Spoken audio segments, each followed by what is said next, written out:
మన ప్రభువును రక్షకుడునైన యేసుక్రీస్తు యొక్క పరిశుద్ధ నామంలో మీ అందరకు అమలాపురం హౌసింగ్ బోర్డు క్రీస్తు సంఘము మరియు కాకినాడ బాపూజీ నగర్ క్రీస్తు సంఘముల తరపున సత్య సువార్త అనే మా టీవీ ప్రసారాలకు స్వాగతం తెలియజేస్తూ ఉన్నాను. ఇవాళ ధ్యానాంశం ఏంటంటే ఉదయించి రాలిపోయిన నక్షత్రము. ధ్యానాంశం మొదటి రాజుల గ్రంథము 11వ అధ్యాయం 26 నుంచి 39 వచనాలు, మొదటి రాజుల గ్రంథం 12వ అధ్యాయము 1వ వచనం, అలాగే 14వ అధ్యాయం 20వ వచనం. ప్రార్థన చేసుకుందాం. మమ్మలను మిక్కిలిగా ప్రేమించిన పరలోకమందున్న మా ప్రియ తండ్రి, నీ పరిశుద్ధ నామమునకు స్తోత్రములు స్తుతులు తెలియజేస్తూ ఉన్నాను తండ్రి. ఇవాళ ఉదయించి రాలిపోయిన నక్షత్రం అనే అంశం మీద మాట్లాడబోతూ ఉండగా నీవే మాతో ఉండి మాట్లాడమని, మేము ఎప్పుడూ ఉదయించి వెలుగ్గా మేము ఉండాలి కానీ రాలిపోయేవారుగా మేము ఉండకూడదు నాయన. ఎవరైతే అనేక మందిని దేవుని వైపు తిప్పుతారో వారు ఆకాశంలోని నక్షత్రాల వలె ఉంటారని సెలవిచ్చిన గొప్ప దేవుడు నీవు కనుక నాయన. ప్రతి క్రైస్తవుడు అలా వెలుగుతూనే ఉండాలి, ఆ వెలుగును అనేక మందికి పంచాలి. అటువంటి వారిగా మమ్మల్ని అందరినీ చేయమని వినయపూర్వకముగా యేసుక్రీస్తు యొక్క పరిశుద్ధ నామములో ఈ ప్రార్థన చేయుచున్నాను తండ్రి, ఆమేన్. ధ్యానాంశం ఏంటంటే ఉదయించి రాలిపోయిన నక్షత్రం. అంటే ఇక్కడ నాయకత్వం గురించి దేవుడు మాట్లాడుతూ ఉన్నాడు. మనకి మొదటి రాజుల గ్రంథం 11వ అధ్యాయము 12వ అధ్యాయము 14వ వచనం కొంచెం చదివినట్లయితే ఇక్కడ మనకి యెరోబాము అనే ఒక వ్యక్తి మనకు కనబడుతూ ఉన్నాడు. యెరోబాము అనే వ్యక్తి, అతని గురించి మనం కొన్ని విషయాలు మనం నేర్చుకుందాం ఇవాళ. ఎందుకంటే దైవలేఖనాలు మేము బోధిస్తూ ఉన్నప్పుడు అవి మీరు విన్నప్పుడు ఒకవేళ అందరూ ఆ క్యారెక్టర్ కనుక మంచిదైతే మనం ఎలా ఉండాలి, మన మొర్దెకై గురించి చెప్పాను, మహానుభావుడు అని చెప్పి అలా మనం ఉండాలి. ఎవరైనా ఒక చెడ్డ వ్యక్తి గురించి మాట్లాడుతున్నప్పుడు అయ్యో నేను ఇలా ఉండకూడదు, ఎలా ఉంటే నా జీవితం ఎలా అయిపోతుందని చెప్పి మనం మన జీవితాలకి అన్వయించుకోవాలి. అప్పుడు విన్న వాక్యము నీ హృదయంలో సార్థకత అవుతూ ఉంటుంది. వాక్యం మనిషిని వెలుగు వైపు నడిపిస్తూ ఉంటుంది. వాక్యం మనిషిని ఎల్లప్పుడూ కూడా జీవింపజేస్తూ ఉంటుంది. అందుకే వాక్యాన్ని మనం ప్రతి దినము కూడా మనం ధ్యానిస్తూ ఉండాలి. దివారాత్రములు యెహోవా ధర్మశాస్త్రమును ధ్యానించేవాడు ధన్యుడు. ప్రతిదినము కూడా నువ్వు దేవుని యొక్క వాక్యాన్ని కనుక విన్నట్లయితే నీటి వారన నాటబడిన చెట్టు ఆకు వాడక తగిన కాలమందు ఫలం ఎలాగైతే ఇస్తుందో నువ్వు అలా ఉంటావు దేవుని యొక్క వాక్యాన్ని. దేవుని యొక్క వాక్యం వినకపోతే నీరు లేని చెట్టు ఎలాగైతే ఎండిపోతుందో నీ జీవితం కూడా అలాగే ఎండిపోతుంది. నీ ఆత్మ మరీ దారుణంగా ఎండిపోతూ ఉంటుంది. మనం అనుకుంటాం ఫిజికల్గా మనం బాగున్నాం, మనకు కావాల్సిన అన్నీ ఉన్నాయి, మనకి ఇంకేం కుదువుకుందని చెప్పి నువ్వు అనుకోవచ్చేమో. నీకు తెలియకుండానే నీ ఆత్మ ఎండిపోతుందని, మనం ఆత్మ ద్వారానే బ్రతుకుతున్నామని, ఆత్మే శాశ్వతమని, ఈ శరీరం శాశ్వత కాలము ఉండదని ఎవరైతే తెలుసుకుంటారో వాడు నిజమైనటువంటి వాడండి. వాడు దేవుని మనిషి. దేవుని మనిషి ఎప్పుడూ కూడా తన ఆత్మను కాపాడుకుంటాడు. భౌతికమైన వాటికి ఎక్కువగా విలువడాడు.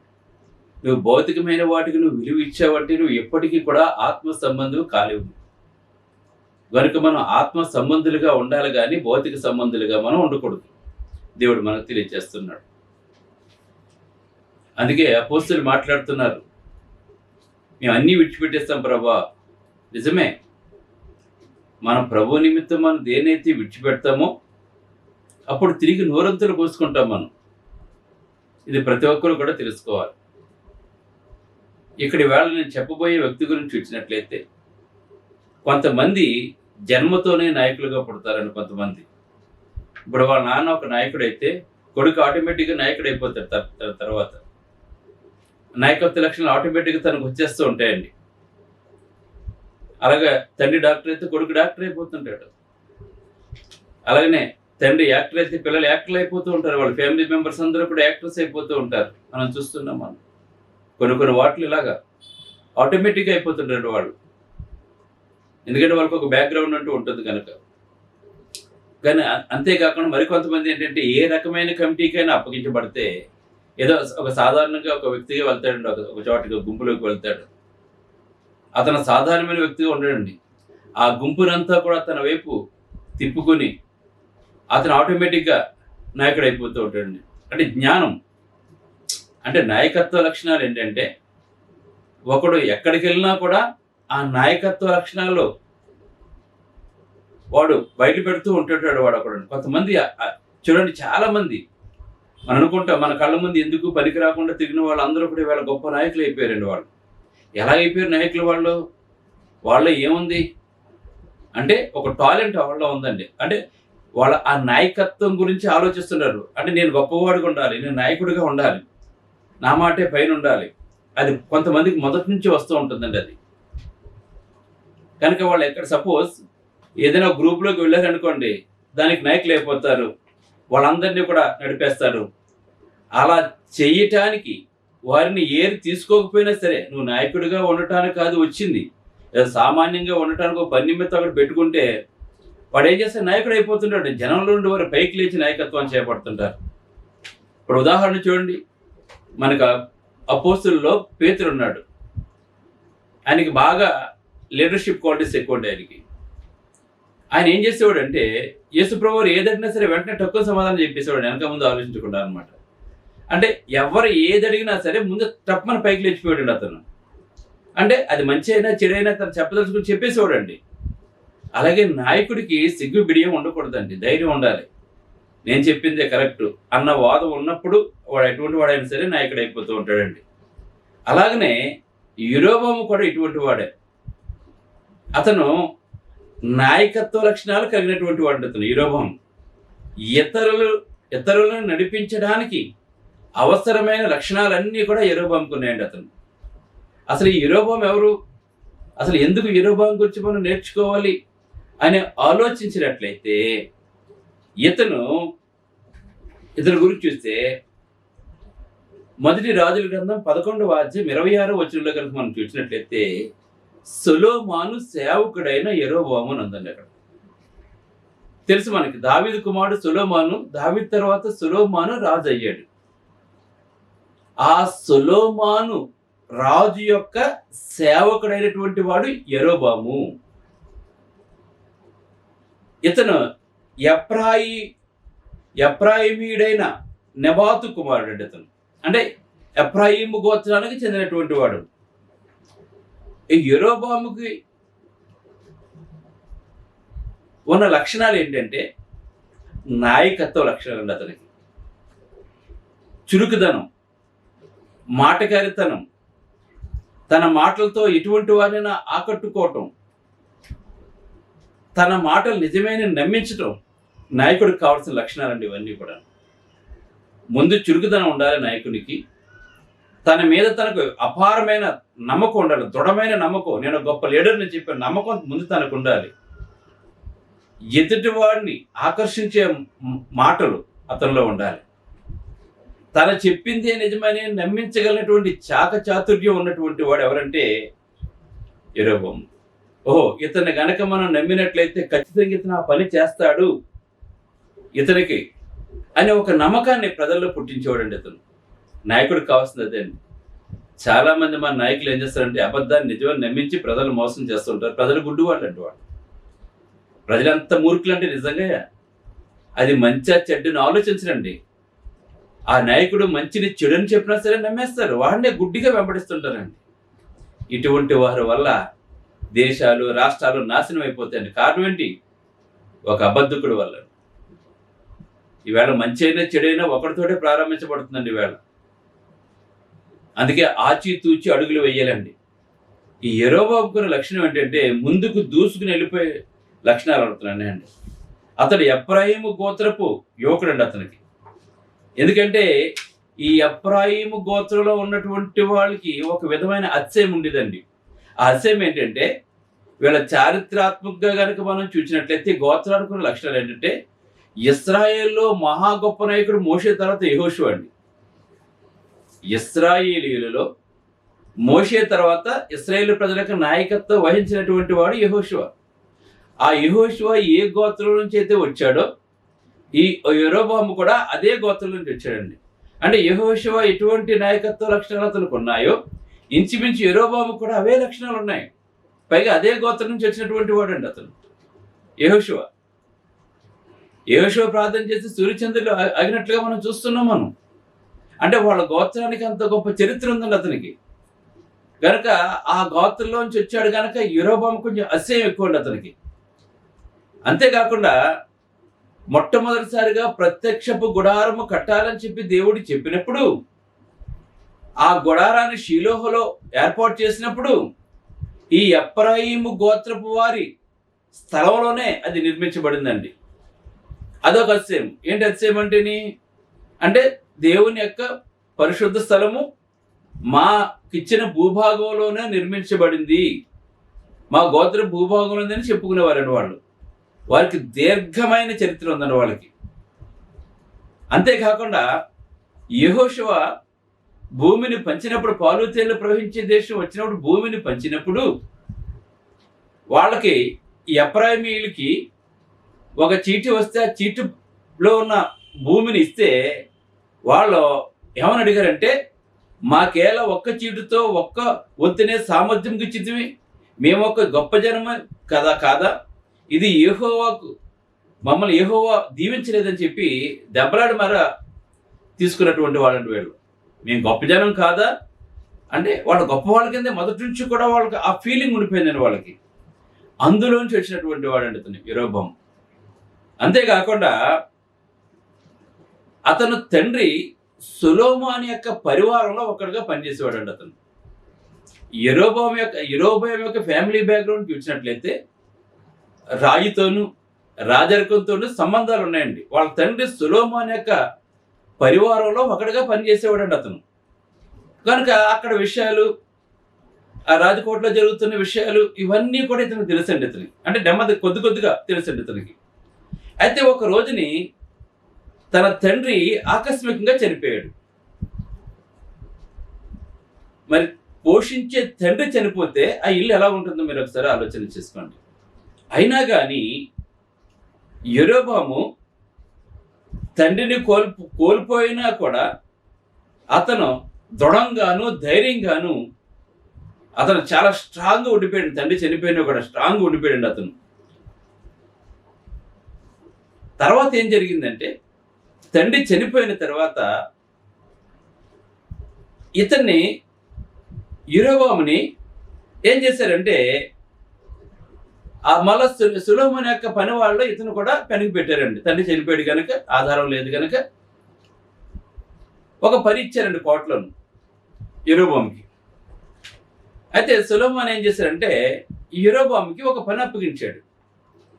ఈ పని అప్పగించినప్పుడు చూడండి, మొదటి రాజుల గ్రంథం 11వ అధ్యాయం 28వ వచనం చూసినట్లయితే, అయితే యెరొబోము అని ఇతడు మహాబలాఢ్యుడై ఉండగా, చూడండి ఎటువంటి అంటే మహాబలాఢ్యుడై ఉండగా, ఎవరుడు ఇతనండి, యవ్వన కాలం ఉన్నటువంటి వాడు ఇతడు పని యందు శ్రద్ధ కలిగిన వాడిని సొలొమోను తెలుసుకొని యోసేపు సంతతి వారు చేయవలసిన భారమైన పని మీద అతను అధికారిగా నియమించాడు. ఇతను చూడు ఒక పనివాడి కింద వెళ్ళాడు, అధికారి అయిపోయాడండి. ఎలా అయిపోయాడు? అనేక మంది కోటలో పని వాళ్ళు ఉన్నా కూడా ఇతను రాజు దృష్టికి ఎలా చేరగలిగాడు చూడండి ఒకసారి. ఒక సామాన్యుడిగా వెళ్ళాడు, నాయకత్వ లక్షణం అనమాట ఇవన్నీ కూడా. ఒక సామాన్యంగా వెళ్ళాడు, తండ్రి చనిపోతే ఏదో ఉద్యోగం ఇస్తే వెళ్ళాడు, కానీ ఇప్పుడు సొలొమోను దృష్టిలోకి వెళ్ళిపోయాడు అతను. ఇంకా సొలొమోను ఏం చేశాడు? అతను ఏం చేశాడంటే అతని యొక్క పరితనాన్ని గమనించి అతను అధికారిగా చేశారు. అందుకు కారణం ఏంటంటే ఇతను కష్టించి పని చేసేవాడండి. అతను ఏదైనా పని అప్పగించే 100% ఆ పని చేసేసేవాడండి. అతను ఒక ప్రత్యేకమైన పనివాడిగా అతను ఉండేవాడండి. అందరిలాగా కాకుండా నైపుణ్యం గల పనివాడిగా ఉండేవాడండి. ఆ పని అందరూ అతనికి శ్రద్ధ ఉండేదండి. నాయకత్వ లక్షణాలు అన్నమాట ఇవన్నీ కూడా. ఆ పని అందేముంది శ్రద్ధ కలిగి అతని పని అలవాట్లను పేరు ప్రఖ్యాతులు తన పై అధికారులకు మాత్రమే కాక ఆ తన యొక్క టాలెంట్ రాజు దగ్గరికి వెళ్ళేలా చేసేయండి అవి. అప్పుడు తర్వాత ఏమైపోయిందంటే సొలొమోను క్రింద అధికారిగా ఉండే స్థానం అతనికి వచ్చేస్తుంది ఆటోమేటిక్గా.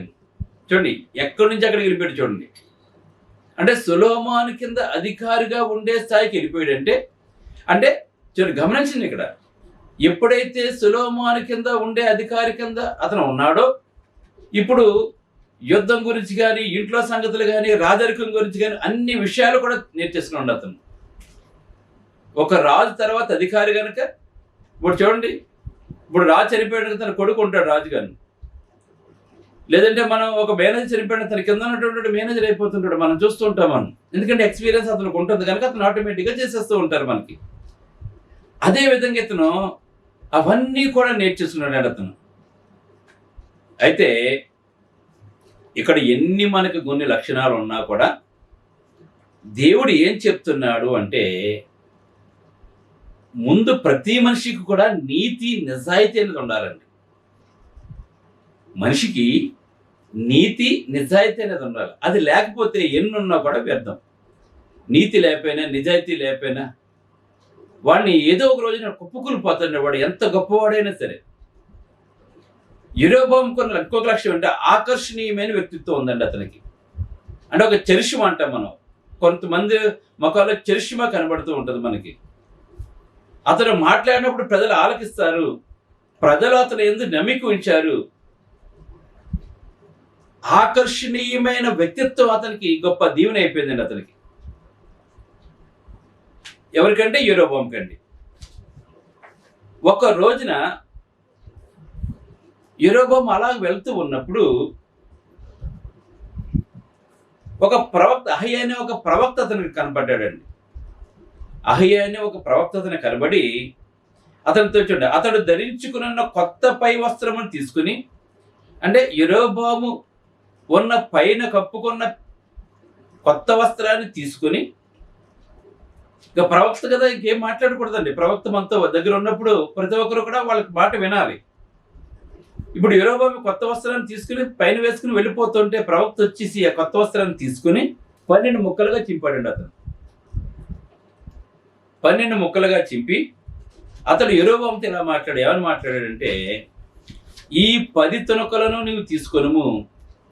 అంటే 12 ముక్కలుగా ఆ కొత్త వస్త్రాన్ని చింపి 10 ముక్కలు అహయ్యాకి ఇచ్చి, అహయ్యా ఏం చేశాడు, యెరొబోముకి ఇచ్చి, ఇశ్రాయేలు దేవుడైన యెహోవా సెలవిచ్చినది ఏమనగా, సొలొమోను చేతిలో నుండి రాజ్యమును కొట్టివేసి 10 గోత్రాలు నీకు ఇస్తానని చెప్పి దేవుడు చెప్పాడని చెప్పాడండి. గమనించండి ఇక్కడ.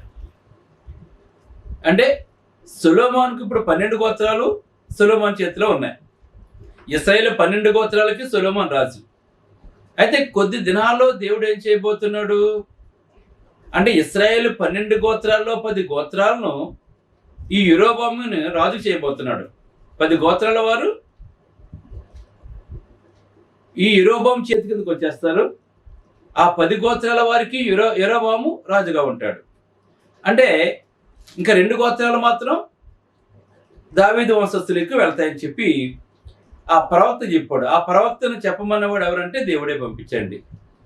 అదేనే ఆ 2 గోత్రాలను ఎందుకు దావీదుకి ఇచ్చిన మాటను బట్టి దేవుడు ఆ 2 గోత్రాలు వారికి ఉంచాడు. అయితే విగ్రహారాధనను బట్టి ఇశ్రాయేలుపై తీర్పుగా ఈ యుద్ధాన్ని దేవుడు జరగనిచ్చాడు. అంటే ఇశ్రాయేలు ఎందుకు ఇలాగ దేవుడు విడగొట్టేశాడు అంటే విగ్రహారాధన బట్టి అని చెప్పి దేవుడు ఈ విధంగా తీర్పు తీర్చుతున్నట్లుగా మనకు దైవలేఖనం మనకు తెలియజేస్తుంది. దేశాన్ని నడిపించే అవకాశాలన్నీ కూడా యెరొబోము పొందనున్నాడు త్వరలో. ఎందుకంటే సొలొమోను కిందండి మొత్తం అన్నీ కూడా నేర్చేసుకున్నాడు అతను. అతడు ఎల్లవేళలా కోరుకున్నది ఏంటంటే సింహాసనమే. ఎందుకంటే యెరొబోము మొదటి నుంచి కూడా నాయకుడిగా ఉండాలని చెప్పి అనుకున్నాడు కనుక అతను ఏ పని చేసినా కూడా సింహాసనం మీదే అతనికి ఆలోచన ఉండేది కనుక అతను అనుకున్నట్టుగానే త్వరలో దేవుడు అతనికి సింహాసనం ఇవ్వబోతున్నాడండి.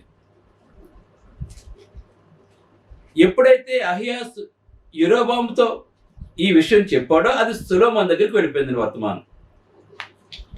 సొలొమోను దగ్గరికి వెళ్ళిపోయింది వర్తమానం. మరి ఊరుకుంటాడా రాజు? అప్పుడు ఇతను చంపడానికి ప్రయత్నం చేస్తే అతను ఇక్కడి నుంచి వేరే చోటకు పారిపోయాడండి. ఎవరో యెరోబాము పారిపోయాడండి. పారిపోయిన తర్వాత సొలొమోను చనిపోయాడు. సొలొమోను చనిపోయిన తర్వాత సొలొమోను యొక్క కుమారుడు రెహబాము రాజు అయ్యాడు. అయితే రెహబాము రాజు అయిన తర్వాత ఇశ్రాయేలు ప్రజలందరూ కూడా వెళ్ళి 2వ రాజుల గ్రంథం 10వ అధ్యాయం 12వ అధ్యాయం 10, 11 వచనాలు చూసినట్లయితే ఈ విధంగా విజ్ఞప్తి చేశారండి. నా తండ్రి ఏం చెప్పారంటే వాళ్ళు అతని దగ్గరికి వెళ్ళి, నీ తండ్రి మా మీద విపరీతమైన భారాలు పెట్టేశాడు గనుక నీవు గనక ఆ భారాలన్నీ తగ్గించి నీవు గనక మమ్మల్ని సరిగా పరిపాలన చేసినట్లయితే మేము ఎప్పుడూ నీకు విధేయత కలిగి ఉంటామని చెప్పి వాళ్ళు ఇశ్రాయేలు పెద్దలందరూ వెళ్ళి రెహబామును అడిగారు. అందులో యెరోబాము కూడా ఉన్నాడండి దాంట్లో. అయితే అతను ఏం చేశాడు? పెద్దవారిని అడిగితే సలహా అడిగితే, నిజమే నీ తండ్రి విపరీతమైన భారాలు పెట్టాడు, పనులు గట్టి విపరీతంగా వేశాడు కనుక నువ్వు తేలిక చేయమని చెప్పినప్పుడు ఆ పెద్దవారి మాట వినకుండా తన స్నేహితుల మాట వింటే నీ తండ్రి 2 కోట్ల దెబ్బలు కొడితే నువ్వు 10 కోట్ల దెబ్బలు కొట్టాలి, లేకపోతే ఇలా మాట వినరని చెప్పినప్పుడు 3 రోజుల తర్వాత రమ్మన్నాడు. వచ్చారు, వెళ్ళారు. వెళ్ళిన తర్వాత నా తండ్రి నడుము కంటే నా చిటికిన వేలు ఎక్కువ అని చెప్పేసి, నా తండ్రి కంటే నా తండ్రి మిమ్మల్ని చెబుకాలతో కొడితే నేను కొడాలతో కొడతానని చెప్పేసి అన్నప్పుడు వాళ్ళందరికీ కోపం వచ్చిందండి. ఇశ్రాయేలు పెద్దలందరికీ కూడా కోపం వచ్చింది. వాళ్ళందరూ వెళ్ళిపోయారండి. వెళ్ళిపోయి ఏం చేశారంటే ఈ యెరోబాముని, ఎందుకంటే ఆల్రెడీ ఇతను సొలొమోను దగ్గర పనిచేశాడు, నాయకత్వ లక్షణాలు ఉన్నాయి కనుక ఇతను 10 గోత్రాల వారు కలిసి ఇతను రాజుగా ఎంపిక చేసుకున్నారండి ఇతను. అయితే రాజుగా ఎంపిక చేసుకున్న సంగతి తెలిసిన తర్వాత ఒక పనివాడిని మధ్యవర్తిత్వానికి పంపించాడండి రెహబాము. ఆ రాజు మీద ఉన్న కోపంతో వీళ్ళందరూ ఏం చేశారంటే పనివాడిని కొట్టి చంపేశారండి. అప్పుడు ఆ 2 గోత్రాల్లో ఉన్న 1,80,000 మంది సైనికులు తీసుకుని యుద్ధానికి వెళ్దాం అనుకుంటే దేవుడు చెప్పాడు, మీ అన్నదమ్ముల మధ్య గొడవ పడకూడదంటే రెహబాము ఆగిపోయాడండి. అప్పుడు ఇతను రాజు అయిపోయాడండి. రెహబాము ఏం చేశారు? 10 గోత్రాలకి రాజు అయిపోయాడండి. చూడండి ఎంత దేవుడు ఆటోమేటిక్గా అతను రాజుకి ఎలా చేస్తాడు చూడండి. ఎందుకు ఈవేళ మనం చెప్పుకునేది ఏంటంటే రాజు అయిపోయాడండి. మరి రాజు అయిపోయాడు ఏం చేయాలి? దైవలేఖనం ఏం తెలియజేస్తుందంటే మనకి,